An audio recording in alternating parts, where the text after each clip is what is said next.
ময়মনসিংহবাসী আপনারা সকলে কেমন আছেন?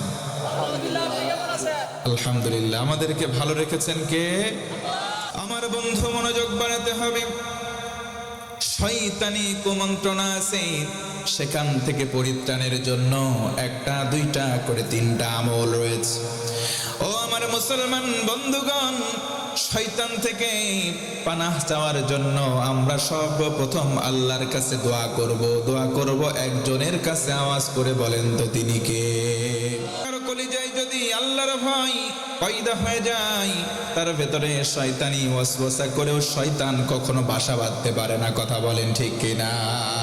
আল্লাহ রাব্বুল আলামিন বলেন, ওয়া'লামু আন্নাল্লাহা মা'আল মুত্তাকিন।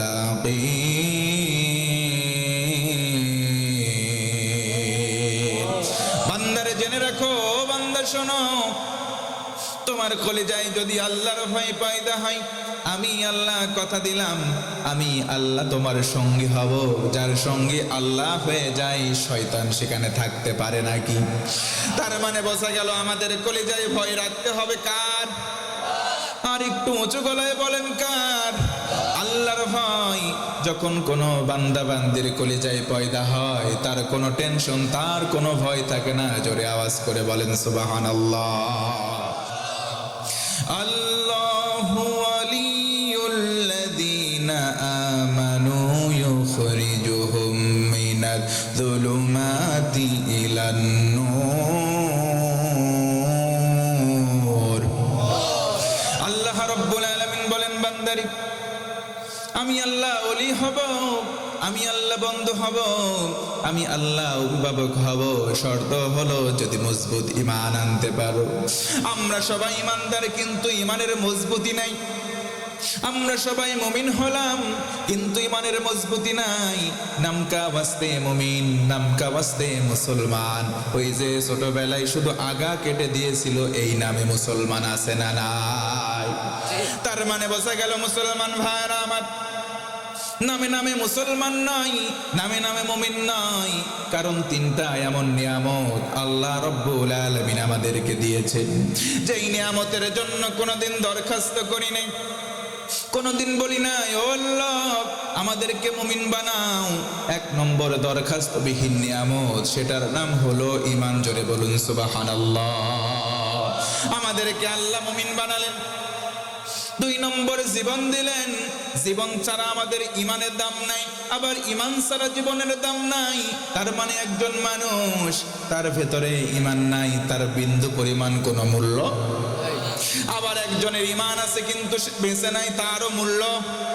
তার মানে জীবনের দাম, ঈমানের দাম, দুইটা যখন সমন্বয় হবে তখন বেড়ে যাবে। কথা বলেন ঠিক কিনা? তিন নম্বর নিয়ামত হলো নবীজির উম্মত হতে পারা। নবীজির উম্মত হওয়া, এটার সৌভাগ্য সবার হয় না। অনেক নবী পর্যন্ত আল্লাহর কাছে দোয়া করলেন, আল্লাহ আমরা নবুয়ত চাই না, বিশ্ব নবীর উম্মত হতে চাই। তাদের দোয়া কবুল করা হয় নাই, আমাদেরকে দোয়া করাই লাগে নাই। কথা বলেন ঠিক কিনা? আমরা কোনোদিন দোয়া করি নাই, আমরা কোনোদিন দরখাস্ত দেই নাই। এরপরে আল্লাহ আমাদেরকে নবী মুহাম্মদ সাল্লাল্লাহু আলাইহি ওয়াসাল্লামের উম্মত বানিয়েছেন। জোরে বলুন সুবহানাল্লাহ। ও মুসলমান, এই জন্য ঈমানটাকে মজবুত করার দরকার আছে না নাই? যদি ঈমানটাকে মজবুত করি, আল্লাহর ভয় কলিজায় লালন করি, আল্লাহ বন্ধু হবেন। শুধু তাই নয়, আল্লাহ বলেন ইউখরিজুহুম, তোমাদেরকে টেনে টেনে বের করব, মিনায-যুলুমাত, অন্ধকার থেকে টেনে বের করব। কোথায় নেব? ইলান-নূর, জান্নাতের পথ, আলোর পথ দেখাবো। তার মানে তোমাদের জান্নাতি বানায় দেব। জোরে বলি সুবহানাল্লাহ। ও মুসলমান, আল্লাহর প্রতি ঈমান আনার দরকার আছে না নাই? আল্লাহ রাব্বুল আলামিন বলেন, ফি জান্নাতি ইয়াতাসাআলুনা আনিল মুজরিমিন মা সালাকাকুম ফি সাকার ক্বালু লাম নাকু মিনাল মুসাল্লিন। আমার আল্লাহ বলেন, বান্দারে জান্নাতীরা জান্নাতে গেল, জাহান্নামীরা জাহান্নাম। ও ভাইরা বলেন তো, এই যে জান্নাতি জাহান্নামী দুই দল কি সমান হতে পারে? জোরে বলেন, পারে? লা ইয়াস্তাওয়ি আসহাবুন নারি ওয়া আসহাবুল জান্নাহ, আসহাবুল জান্নাতি হুমুল ফাইজুন।